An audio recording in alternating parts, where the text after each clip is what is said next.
My parents look happy in every photo from my wedding. 6 weeks later, they sat me down and told me they'd already agreed to divorce before I walked down the aisle. My name is Sverine Okafor Lund, 28.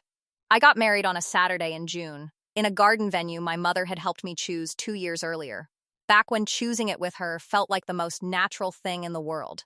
Every photograph from that day shows my parents exactly the way I would have described their marriage to anyone who asked my father's hand at the small of my mother's back during cocktail hour, my mother laughing at something he'd whispered during the toasts, the two of them slow dancing to the last song of the night, her head resting on his shoulder the way it had at every family event I could remember since childhood. I looked at those photos for weeks afterward, the way you do after a wedding, cycling through them on quiet evenings, feeling that specific warmth of having witnessed the people who made you also love each other in front of everyone you love. 6 weeks later, my parents asked me to come for dinner, just the three of us.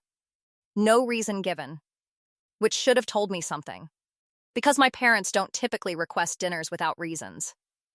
They told me together, sentences overlapping slightly in the careful way you can tell has been rehearsed. They were separating. My father would move out within the month. It wasn't sudden. They'd been in counseling for over a year, had made the actual decision almost 5 months earlier, well before my wedding invitations had even gone out. I asked, because it was the only question my mind could produce, why they hadn't told me before the wedding. My mother said they'd talked about it extensively, whether to tell me before, whether it was fair to let me walk into my own wedding without knowing something that significant about the family I was marrying out of. They decided, together, deliberately, that the wedding should be mine.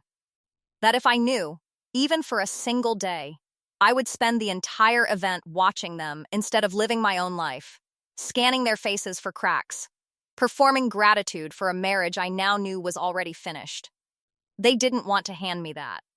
They wanted, for one day, to give me a version of their marriage that was true in every way that mattered to me, even if it was no longer true for them.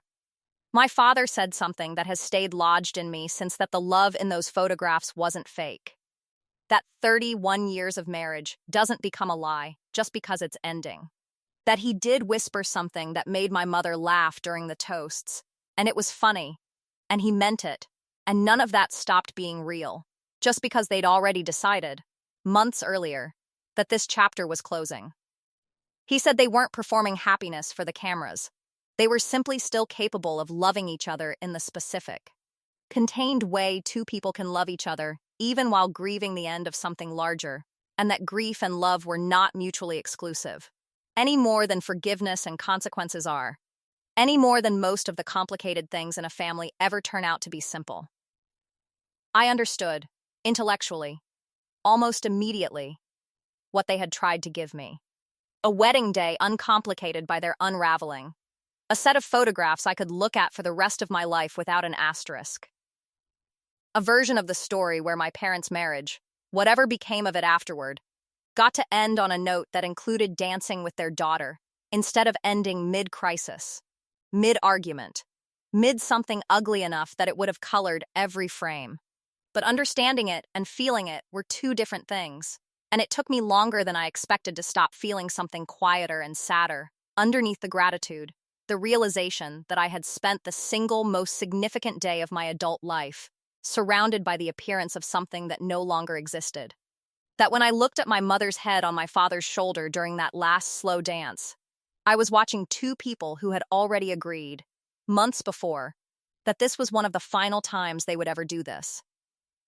That I had danced with my father to a song I picked for its meaning to our relationship. Unaware I was also, without knowing it, dancing at the unofficial closing ceremony of my parents' marriage. I asked my mother, weeks later, whether she regretted keeping it from me. She said she'd asked herself that question almost daily since. She said she didn't think there was a version of that day that would have been better with the truth sitting inside it, that some gifts only work if the person receiving them doesn't know what they cost to give. She said watching me dance without knowing was, in its own strange way, one of the last things she and my father ever did together as a genuine team. Coordinating something difficult and painful for my sake instead of their own.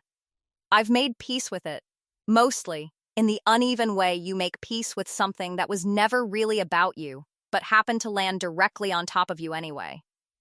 I look at the wedding photos differently now, not with suspicion, exactly, but with a kind of double vision, seeing both the day I lived and the day my parents were quietly, privately living underneath it, a countdown neither of them let show on their faces.